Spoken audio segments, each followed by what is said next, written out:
नमस्कार दोस्तों, विष्णु पुराण में आपका बहुत बहुत स्वागत है। आज हम विष्णु पुराण के प्रथम अंश के 11वें अध्याय को शुरू करते हैं। ध्रुव का वनगमन और मरीचि आदि ऋषियों से भेंट। श्री पराशर जी बोले, हे मैत्रेय, मैंने तुम्हें स्वयंभू मनु के प्रियव्रत एवं उत्तानपाद नामक 2 महाबलवान और धर्मक पुत्र बतलाए थे। हे ब्रह्मांड, उनमें से उत्तानपाद की प्रेयसी पत्नी सुरुचि से पिता का अत्यंत लाडला उत्तम नामक पुत्र हुआ।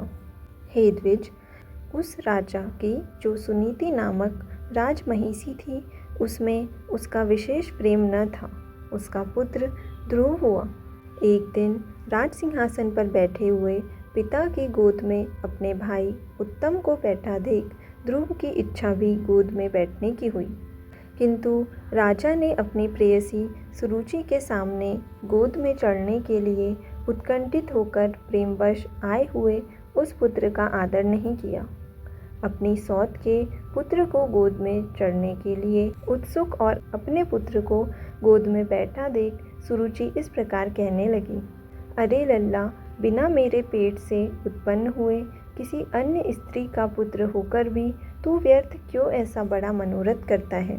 तू अविवेकी है, इसीलिए ऐसी अलभ्य उत्तमोत्तम वस्तु की इच्छा करता है। यह ठीक है कि तू भी इन्हीं राजा का पुत्र है, तथापि मैंने तो तुझे अपने गर्भ में धारण नहीं किया। समस्त चक्रवर्ती राजाओं का आश्रय रूप यह राज सिंहासन तो मेरे ही पुत्र के योग्य है। तू व्यर्थ क्यों अपने चित्त को संताप देता है? मेरे पुत्र के समान तुझे वृथा ही यह ऊंचा मनोरथ क्यों होता है? क्या तू नहीं जानता कि तेरा जन्म सुनीति से हुआ है? श्री पराशर जी बोले, हे द्विज, विमाता का ऐसा कथन सुन वह बालक कुपित हो पिता को छोड़कर अपनी माता के महल को चल दिया। हे मैत्रेय, जिसके ओष्ठ कुछ कुछ काँप रहे थे, ऐसे अपने पुत्र को क्रोध युक्त देख सुनीति ने उसे गोद में बिठाकर पूछा, बेटा, तेरे क्रोध का क्या कारण है? तेरा किसने आदर नहीं किया? तेरा अपराध करके कौन तेरे पिताजी का अपमान करने चला है? श्री पराशर जी बोले, ऐसा पूछने पर ध्रुव ने अपनी माता से सब बातें कह दी, जो अति गर्वीली सुरुचि ने उसके पिता के सामने कही थी।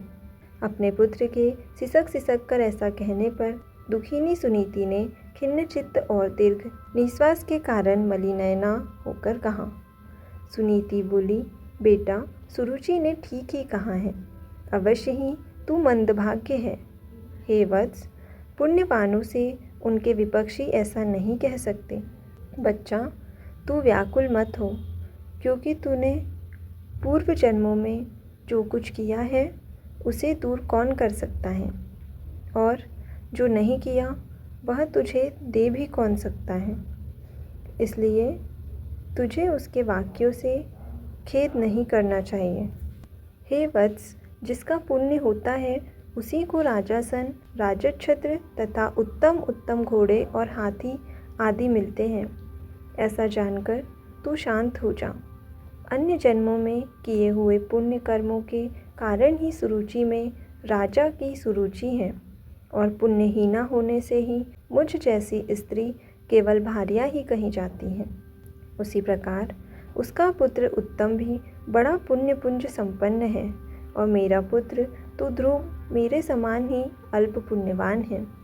तथापि बेटा, मुझे दुखी नहीं होना चाहिए, क्योंकि जिस मनुष्य को जितना मिलता है वह अपनी पूंजी में मग्न रहता है। और यदि सुरुचि के वाक्यों से तुझे अत्यंत दुख ही हुआ है, तो सर्व फलदायक पुण्य के संग्रह करने का प्रयत्न कर। तू सुशील, पुण्यात्मा, प्रेमी और समस्त प्राणियों का हितैषी बन, क्योंकि जैसे नीची भूमि की और ढलकता हुआ जल अपने आप ही पात्र में आ जाता है, वैसे ही सत्पात्र मनुष्य के पास स्वतः ही समस्त संपत्तियाँ आ जाती हैं। ध्रुव बोला, माताजी, तुमने मेरे चित्त को शांत करने के लिए जो वचन कहे हैं वे दुर्वाक्यों से बिंधे हुए मेरे हृदय में तनिक भी नहीं ठहरते। इसलिए मैं तो अब यही प्रयत्न करूँगा जिससे संपूर्ण लोकों से आदरणीय सर्वश्रेष्ठ पद को प्राप्त कर सकूं। राजा की प्रेयसी तो अवश्य सुरुचि ही है और मैंने उसके उदर से जन्म भी नहीं लिया है। तथापि हे माता, अपने गर्भ में बड़े हुए मेरा प्रभाव भी तुम देखना। उत्तम, जिसको उसने अपने गर्भ में धारण किया है, मेरा भाई ही है। पिता का दिया हुआ राजासन वही प्राप्त करे, ऐसा ही हो। माताजी, मैं किसी दूसरे के दिए हुए पद का इच्छुक नहीं हूँ। मैं तो अपने पुरुषार्थ से ही उस पद की इच्छा करता हूँ जिसको पिताजी ने भी नहीं प्राप्त किया है। श्री पराशर जी बोले, माता से इस प्रकार कह ध्रुव उसके महल से निकल पड़ा और फिर नगर से बाहर आकर बाहरी उपवन में पहुंचा। वहां ध्रुव ने पहले से ही आए हुए 7 मुनीश्वरों को कृष्ण मृग चर्म के बिछौनों से युक्त आसनों पर बैठे देखा। उस राजकुमार ने उन सबको प्रणाम कर अति नम्रता और समुचित अभिवादनादि पूर्वक उनसे कहा। ध्रुव ने कहा, हे महात्माओं, मुझे आप सुनीति से उत्पन्न हुआ राजा उत्तानपाद का पुत्र जाने। मैं आत्मग्लानि के कारण आपके निकट आया हूँ। ऋषि बोले, राजकुमार, अभी तो तू 4-5 वर्ष का ही बालक है। अभी तेरे निर्वेद का कोई कारण नहीं दिखाई पड़ता। तुझे कोई चिंता का विषय भी नहीं है, क्योंकि अभी तेरा पिता राजा जीवित है। हे बालक, तेरी कोई इष्ट वस्तु खो गई हो ऐसा भी हमें दिखाई नहीं देता, तथा हमें तेरे शरीर में भी कोई व्याधि नहीं दिख पड़ती। फिर बता, तेरी ग्लानि का क्या कारण है? श्री पराशर जी बोले, तब सुरुचि ने उससे जो कुछ कहा था वह सब उसने कह सुनाया। उसे सुनकर वे ऋषिगण आपस में इस प्रकार कहने लगे, अहो, छात्र तेज कैसा प्रबल है, जिससे बालक में भी अपनी अक्षमा है कि अपनी विमाता का कथन उसके हृदय से नहीं टलता।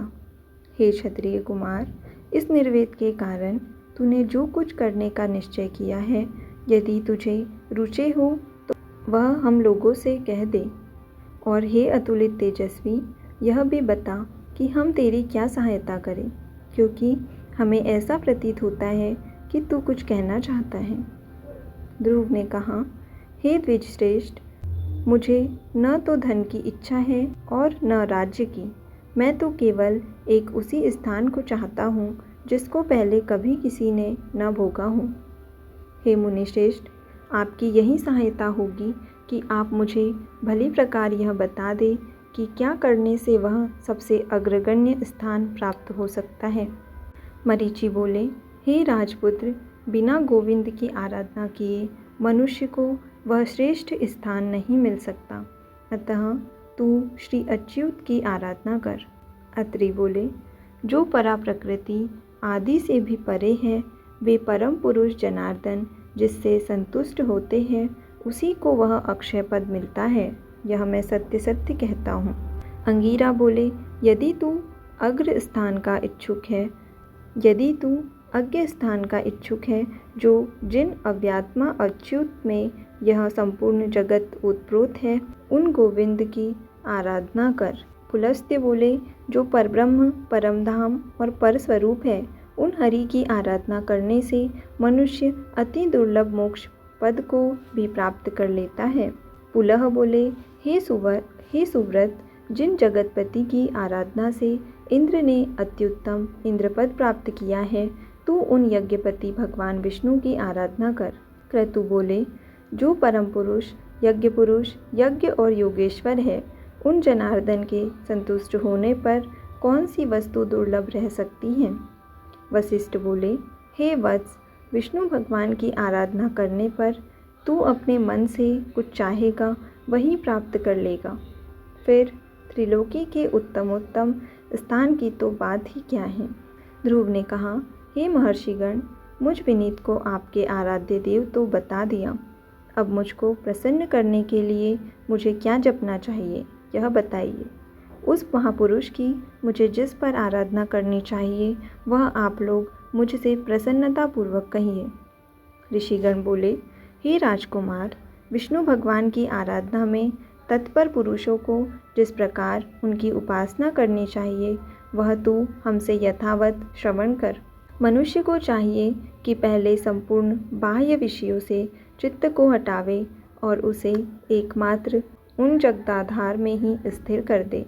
हे राजकुमार, इस प्रकार एकाग्रचित होकर तन्मय भाव से जो कुछ जपना चाहिए वह सुन। ओम हिरण्यगर्भ पुरुष प्रधान और अव्यक्त रूप शुद्ध ज्ञान स्वरूप वासुदेव को नमस्कार है। इस ओम नमो भगवते वासुदेवाय मंत्र को पूर्व काल में तेरे पितामह भगवान स्वयंभू मनु ने जपा था। तब उनसे संतुष्ट होकर श्री जनार्दन जी ने उसे त्रिलोकी में दुर्लभ मनोवांछित सिद्धि दी थी। उसी प्रकार तू भी इसका निरंतर जप करता हुआ श्री गोविंद को प्रसन्न कर। तो यहाँ पर विष्णु पुराण के प्रथम अंश के 11वें अध्याय का समापन होता है। आज के लिए इतना ही। धन्यवाद।